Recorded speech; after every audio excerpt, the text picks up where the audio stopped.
Hello guys, welcome back in Masoom Learning Academy channel. Today we are going to discuss new topic of NCERT which is features of management. प्रबंध की विशेषताएं एवं लक्षण, chapter number first, nature and significance of management, class 12 business study subject. हमने video number first में क्या पढ़ा था कि मैनेजमेंट किसे कहते हैं, क्या होता है प्रबंध। जैसे हम लोग जानते हैं वह कला जो किसी काम को मैनेज करे उसको क्या बोलते हैं, मैनेजमेंट मीन्स प्रबंध। अब हमें क्या पढ़ना है, फीचर्स पढ़ने हैं। फर्स्ट पॉइंट क्या है फीचर्स का, management is A goal oriented process means प्रबंध एक उद्देश्यपूर्ण प्रक्रिया होती है। कैसे उद्देश्यपूर्ण प्रक्रिया होती है, जैसे मान लिया कोई भी ऑर्गेनाइजेशन का अपना एक गोल होता है, अपने गोल्स के हिसाब से चलती है। क्या उसने टारगेट सेट करे हैं, मैं आपको एग्जांपल लेके बता रहा हूं। जैसे मान लिया रिलायंस जियो है, रिलायंस जियो का भी अपना क्या था, एक गोल था। ये क्या करना है, उसको सारी टेलीकॉम इंडस्ट्री पे कैप्चर करना है। कैसे कैप्चर किया रिलायंस इंडस्ट्री ने, जियो ने कैसे कैप्चर किया, सस्ते दर पे कस्टमर को क्या प्रोवाइड करे, इंटरनेट डाटा प्रोवाइड करवाया, फ्री वॉइस कॉलिंग प्रोवाइड करवाई, एसएमएस की सर्विस अच्छी दी। इससे क्या हुआ, अपना गोल लेके चली। तो हर एक ऑर्गेनाइजेशन का अपना एक नया नया गोल होता है कि हमें अपने बिजनेस को कैसे फ्यूचर में लॉन्ग टाइम तक क्या करना है, रन करना है। बिना गोल के कुछ नहीं हो सकता। पॉइंट नंबर अब पढ़ लेते हैं क्या लिखा है। Management is A goal oriented process means प्रबंध एक उद्देश्यपूर्ण प्रक्रिया है। एंड ऑर्गेनाइजेशन हैज सम गोल, जैसे मैंने आपको बताया हर ऑर्गेनाइजेशन का अपना एक गोल होता है। What the organization wants to achieve, क्या अचीव करना चाहता है ऑर्गेनाइजेशन, और विच आर बेसिक्स रीजंस जिसके लिए क्या हुआ है, उसका एक्सिस्टेंस हुआ है ऑर्गेनाइजेशन का। Okay, second point, management is A group activity means प्रबंध एक सामूहिक क्रिया है। बिल्कुल सामूहिक क्रिया है। Management is a not a one man show, ये क्या है, ग्रुपिंग एक्टिविटी का काम होता है। कैसे, मान लीजिए हर एक ऑर्गेनाइजेशन में इंडिविजुअल लोग कहीं ना कहीं से आते हैं और काम करते हैं। वो इंडिविजुअल लोगों का क्या होता है, अपना एक पर्सनल ऑब्जेक्टिव होता है कि हमें इस ऑर्गेनाइजेशन से क्यों जुड़ना है, क्या उसके नीड्स हैं। तो उसके मन में पहली बात तो अपनी पर्सनल ऑब्जेक्टिव हो सकते हैं कि हमें अपनी दूसरे ऑर्गेनाइजेशन को ज्वाइन करना, अपनी सैलरी बढ़ानी है, चाहे अपने हमें फ्यूचर को अच्छा करना है, चाहे हमें कुछ और एक्सपीरियंस लेना है अलग अलग ऑर्गेनाइजेशन में जाके। हम अल्टीमेटली जिस ऑर्गेनाइजेशन में वो बंदा जाता है तो उसका मकसद क्या होता है कि जो भी टारगेट सेट किया है उस ऑर्गेनाइजेशन को पहले क्या करना है, उस टारगेट को, उसकी अचीवमेंट ऑफ गोल्स को पूरा करवाना है। कैसे, bye effectively and efficiency.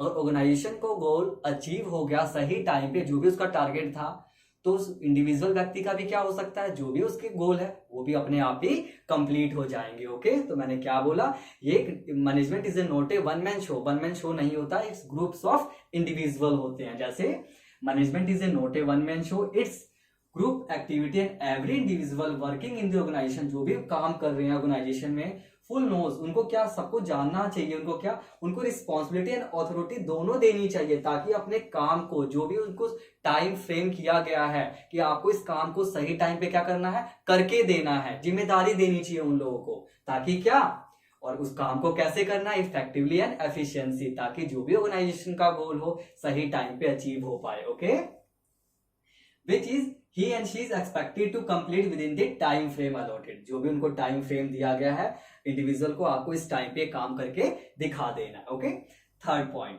Management is A intangible force. कैसे इंटेंजिबल फोर्स है, प्रबंध एक अमूर्त शक्ति है। कैसे, इंटेंजिबल का मतलब जानते हैं जिसको हम टच नहीं कर सकते हैं, देख नहीं सकते हैं, बट क्या कर सकते हैं, ऑब्जर्व कर सकते हैं, फील कर सकते हैं। तो मैनेजमेंट को भी क्या कर सकते हैं हम लोग, उसका मतलब महसूस करके जान सकते हैं कि हमारे ऑर्गेनाइजेशन में जो भी काम चल रहा है ठीक ढंग से चल रहा है कि नहीं चल रहा है। तो मैंने क्या लिखा है, management can not be touch, इसको हम टच ही नहीं कर सकते हैं, देख नहीं सकते, but it presence can be observe, उसको हम फील कर सकते हैं, ऑब्जर्व कर सकते हैं। If the objective are achieved as a per targets, जो भी हमने टारगेट रखा है ऑर्गेनाइजेशन में, अगर उस टारगेट के हिसाब से ऑर्गेनाइजेशन में काम हो रहा है तो मीन्स हम लोग सही दिशा पे चल रहे हैं, किसी चीज की टेंशन नहीं है। तो इसी वजह से ऑब्जर्वेशन से भी काफी चीज पता चल जाती है, फील करके, जो नहीं कि हर चीज को देख के ही पता चले कि हो रहा है कि नहीं हो रहा। टारगेट सेट किया ऑर्गेनाइजेशन में, वो टारगेट हमें मिल रहा तो किसी बात की कोई टेंशन नहीं है। जैसे मैंने बोला है, satisfaction of stake holder is the guiding force of good management. जो भी स्टेक होल्डर अगर खुश है ऑर्गेनाइजेशन में, सारी मैनेजमेंट से मतलब कोई नाराजगी नहीं है उनको, तो क्या है, सब कुछ ठीक चल रहा है, जो भी टारगेट रखा है सही टाइम पे क्या टारगेट को अचीव कर लेंगे हम लोग। कैसे, effectively and efficiency. Management is all pervasive, प्रबंध एक सर्वव्यापी है। कैसे सर्वव्यापी, it is applied all type organization, कैसे सारे ऑर्गेनाइजेशन पे अप्लाई होता है। जैसे कि हम जानते हैं साइज के हिसाब से कैसे कैसे ऑर्गेनाइजेशन हो सकते हैं, मीडियम साइज के ऑर्गेनाइजेशन हो सकते हैं, स्मॉल साइज के और लार्ज स्केल साइज के ऑर्गेनाइजेशन होते हैं। वहां भी क्या होता है, मैनेजमेंट की जरूरत होती है। ऐसे जो प्रॉफिट ऑर्गेनाइजेशन वाले होते हैं, चाहे नॉन प्रॉफिट ऑर्गेनाइजेशन वाले बिजनेस होते हैं, वहां भी क्या मैनेजमेंट की जरूरत होती है। ऐसे ही मैंने आपको 3 लेवल्स ऑफ मैनेजमेंट में आगे आपको बताऊंगा, जैसे top level, middle level, lower level, वहां पे भी क्या होती है, मैनेजमेंट की जरूरत होती है। मींस मैनेजमेंट हर जगह, चाहे एक दुकान भी हो तो वहां भी क्या मैनेजमेंट चाहिए होता है। तो मैंने क्या लिखा है, it is applied all types organization, जैसा भी ऑर्गेनाइजेशन है मैनेजमेंट वहां चाहिए तो चाहिए। ओके, चलिए 5th पॉइंट क्या है, management is a multi dimensional, प्रबंध एक बहुयामी गतिविधि है। कैसे, management is a complex activity with 3 dimension. मैंने आपको 3 डायमेंशन यहाँ पे बताए हैं, कौन से हैं, management of a work, management of A people और मैनेजमेंट ऑफ ऑपरेशन। अब जानते हैं मैनेजमेंट ऑफ ए वर्क का मतलब क्या है। Means management of work aims to manage the work, मतलब अपने काम को कैसे मैनेज करना है, जो भी हमें काम मिला है उसको कैसे मैनेज करना है, उसके किसके अंतर्गत आएगा, management of a work. Which work to be perform at what time, कौन से काम को कब करना है, किस टाइम करना है, किस तरीके से करना है, और काम कैसे होना चाहिए, इफेक्टिवली एंड एफिशिएंसी के थ्रू काम हमारा होना चाहिए। मैनेजमेंट ऑफ पीपल मीन्स जो लोग उस काम को कर रहे हैं, जो भी लोग उस काम कर रहे हैं उनको कैसे मैनेज करना है, इसमें किसमें आता है, मैनेजमेंट ऑफ पीपल। उनको अथॉरिटी देनी है कि नहीं देनी है, अथॉरिटी के साथ साथ रिस्पॉन्सिबिलिटी देनी है, ताकि जो भी हमारा टारगेट रखा है उस टारगेट को हम सही टाइम पे क्या अचीव कर पाए। जो भी टारगेट रखा है सही टाइम पे अचीव कर पाएंगे तो ही तो हमने जो गोल सोचा है, जो गोल्स मन में बैठा के चले हैं, जिससे हमारा ऑर्गेनाइजेशन का क्या एक्सिस्टेंस हुआ है, जिस रीजन से हमारा ऑर्गेनाइजेशन में लोग काम कर रहे हैं, अगर टारगेट को सही टाइम पे अचीव नहीं कर पाएंगे तो हम कैसे सही दिशा पे चल सकते हैं। तो आपने अपने अगर गोल्स को कंप्लीट करना है, बिजनेस को लंबे टाइम तक सर्वाइव रखना है मार्केट में, तो क्या करना पड़ेगा, सब कुछ सही ढंग से हमें काम करना पड़ेगा। ओके, लास्ट पॉइंट क्या है इसका, डायमेंशन का, मैनेजमेंट ऑफ ऑपरेशन।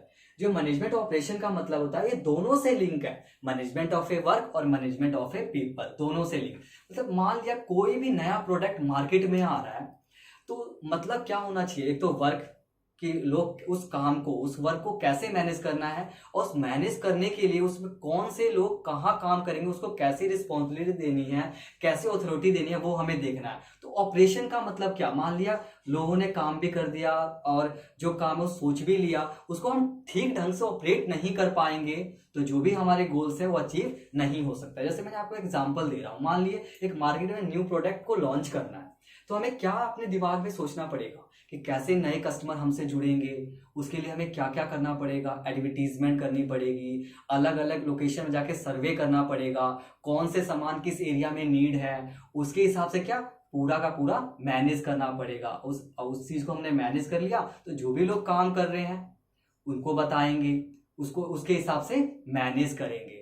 जैसे मैं आपको एक पेटीएम का एग्जांपल भी देता हूँ, मान लिया पेटीएम है, मतलब पेटीएम को देखते हो ना, उसने अपने काम को कैसे ठीक ढंग से मैनेज कर रखा है, चाहे स्कूल हो, यूनिवर्सिटी हो, कैसा भी ऑर्गेनाइजेशन हो, सबको इस तरीके से उसने लिंक कर रखा है ना कि ताकि आप ऑनलाइन पेमेंट कर दो कहीं भी, मतलब सेम ही चीज है, सेम ही ऐप है और हर जगह क्या कर दिया उसने, लागू कर दिया। तो ऐसे अपने काम को लिंक करके चलो कि जो भी हमने मकसद रखा है सारे अपने गोल्स को आसानी से एक ही साथ साथ क्या करें, कंप्लीट कर सके। ओके, चलिए management is A continuous process. कैसे है, प्रबंध एक निरंतर चलने वाली प्रक्रिया है। Management is a process of continuous activities but separate function. मैंने आपको कुछ फंक्शंस मैनेजमेंट जब डेफिनेशन बताई थी वहां ही बताए थे, कुछ प्राइमरी फंक्शन क्या होते थे। प्राइमरी फंक्शन प्लानिंग हो गया, ऑर्गेनाइजिंग हो गया। एक मैनेजमेंट में हर चीज की जरूरत पड़ती है, प्लानिंग की भी, ऑर्गेनाइजिंग की भी, स्टाफिंग की भी, डायरेक्टिंग की भी एंड कंट्रोलिंग की भी। लास्ट वन कंट्रोलिंग बहुत ही इंपॉर्टेंट है। मीन्स क्या, कंट्रोलिंग का मतलब क्या, यहाँ निर्देशन, नियंत्रण का मतलब क्या, जो भी हमारे टारगेट प्लान है उसको हम ढंग से अचीव कर पाए कि नहीं पाए, उसमें कोई डेविएशन तो नहीं है। मॉनिटरिंग करना, जो भी हमारे प्लान थे, टारगेट प्लान थे उसके, वो हम पढ़ेंगे। सबका एक अलग अलग सेपरेट फंक्शन है। इसके ऊपर ही बिजनेस में बहुत बड़ी आधी बुक तो इसके ऊपर ही वो दे रखी है। हम आगे चलेंगे, सेपरेट सेपरेट पढ़ेंगे चैप्टर को, प्लानिंग के ऊपर, ऑर्गेनाइजिंग के ऊपर, स्टाफिंग के ऊपर, डायरेक्टिंग के ऊपर एंड कंट्रोलिंग के ऊपर। तो इसने क्या बोला, management is a process of continuous process होता है। मतलब मैनेजमेंट जो होता है सारे फंक्शन को अलग अलग, एक मैनेजमेंट में क्या होती है, इसकी जरूरत होती है। Okay, management is A dynamic function. Dynamic का मतलब क्या होता है, चेंजेस। प्रबंध एक गत्यात्मक कार्य है। कैसे, मान लिया आज के टाइम पे बहुत सारे ऐसे इंटरनल फैक्टर होते हैं, एक्सटर्नल फैक्टर होते हैं, उसके हिसाब से क्या करना पड़ता है, अपने बिजनेस में चेंजेस लाना पड़ता है। चेंजेस नहीं ला पाएंगे तो हमारा जो भी बिजनेस है, जो भी ऑर्गेनाइजेशन है, लंबे टाइम तक सर्वाइव नहीं रह सकता मार्केट में। तो जैसे भी मार्केट में जैसे बहुत सारे गवर्नमेंट के प्लान्स एंड पॉलिसीज होते हैं, उसके हिसाब से हमने बिजनेस को चेंज नहीं किया, उस पॉलिसीज को नहीं लागू किया, तो क्या हो सकता है, हम अपने बिजनेस को सरवाइव नहीं कर सकते हैं। तो मैंने क्या लिखा है, in order to survive management make changes according to business environment. जो भी बिजनेस का इन्वायरमेंट है, जो भी व्यवसाय का वातावरण है, उसके हिसाब से क्या करना चाहिए, अपने ऑर्गेनाइजेशन में, अपने बिजनेस में चेंजेस लाने चाहिए। Okay, static and rigid business policies, इसका मतलब क्या, जो भी पॉलिसीज, ऐसा थोड़ी ना होता है कि अगर हमारा बिजनेस सही चला, ऑर्गेनाइजेशन सही चल रहा है, प्रॉफिट अच्छा खासा हो रहा है, तो मैनेजर को क्या चाहिए, टाइम टाइम पे अपने प्लान्स एंड पॉलिसीज को चेंज करना, ना कि जो भी पॉलिसीज बन गई है स्टैटिक एंड रिजिड उसको ही लागू करता रहना। इस महीने बना दी मैंने, चाहे उस अगले महीने भी वही लागू करना है, चाहे एक साल बाद भी वही लागू करना है, नहीं। बिजनेस इन्वायरमेंट देखो कि बिजनेस इन्वायरमेंट किसका नीड है, उसके हिसाब से क्या करो, अपने बिजनेस में चेंजेस करना पड़ता है। क्यों, policy no longer insure the prosperity of any business. अगर हमने चेंजेस नहीं लाया तो लंबे टाइम तक क्या होगा, वहीं पे बिजनेस का क्या हो सकता है, पतन हो सकता है, बिजनेस वहीं पे डूब सकता है। जैसे मैंने एग्जांपल बता रहा हूँ, for example KFC which has launch the vegetarian menu to increase the market size in India.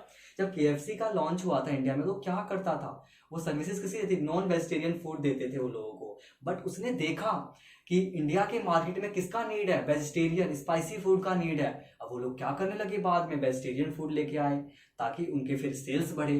तो इसी वजह से मैंने आपको क्या कहा कि कोई भी बिजनेस में क्या करना पड़ता है, एक बार जो फॉलो कर लिया उसी प्लान एंड पॉलिसीज को हमेशा नहीं लागू करना होता है। टाइम टाइम पे बिजनेस में क्या करना पड़ता है, चेंजेस लाना पड़ता है। ओके, तो मैंने आपको आज क्या पढ़ाया, फीचर्स ऑफ मैनेजमेंट मींस प्रबंध की विशेषताएं और लक्षण बताए। ये मेरा जो भी वीडियो है ये हिंदी मीडियम वाले और इंग्लिश मीडियम वाले स्टूडेंट दोनों के लिए है, बट सारी बातों को मैं हिंदी में नहीं लिख पाया, इसके लिए मैं आपको क्या कर सकता हूँ, नोट्स प्रोवाइड करवा सकता हूँ। तो आपको क्या करना है, सेम वीडियो को देखना है, समझना है, लाइक एंड सब्सक्राइब जरूर करना है। Okay, thank you so much, good bye.